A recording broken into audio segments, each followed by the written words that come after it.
ஏன் தான் இப்படி இருக்கிறாங்களோ தெரியல. தானும் கெட்டு அடுத்தவங்களையும் கெடுத்துக்கிட்டு. தனியா புலம்பிக்கிட்டே இருக்கீங்க. ஐயோ பாப்பா, நான் இன்னைக்கு ஒரு இது பார்த்தேன் பாப்பா. ஒரு ஆள் வந்து அங்கே ரோட்டில் விழுந்து கிடக்கு. இப்படி சுற்றி சுற்றி விழுகுது. ஏன்னா போகிறவங்க வரவங்க பூரா பார்த்துக்கிட்டே போகிறாங்க.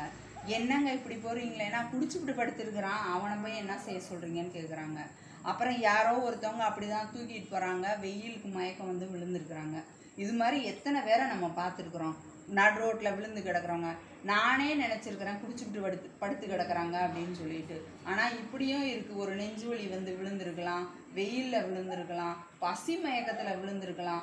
இந்த குடிக்கிறவங்க வாங்கிட்டு போய் வீட்டில் வச்சு குடிச்சிட்டாவது படுத்து தொலைக்கிறாங்களா, அவங்க கெட்டு அவங்க குடும்பத்தை கெடுத்து இந்த மாதிரி ஒரு நல்ல ஒருத்தவங்களுக்கு ஒரு உதவியாக கூட யாரையும் இருக்க விடாத அளவுக்கு கெடுத்துப்படுறாங்க.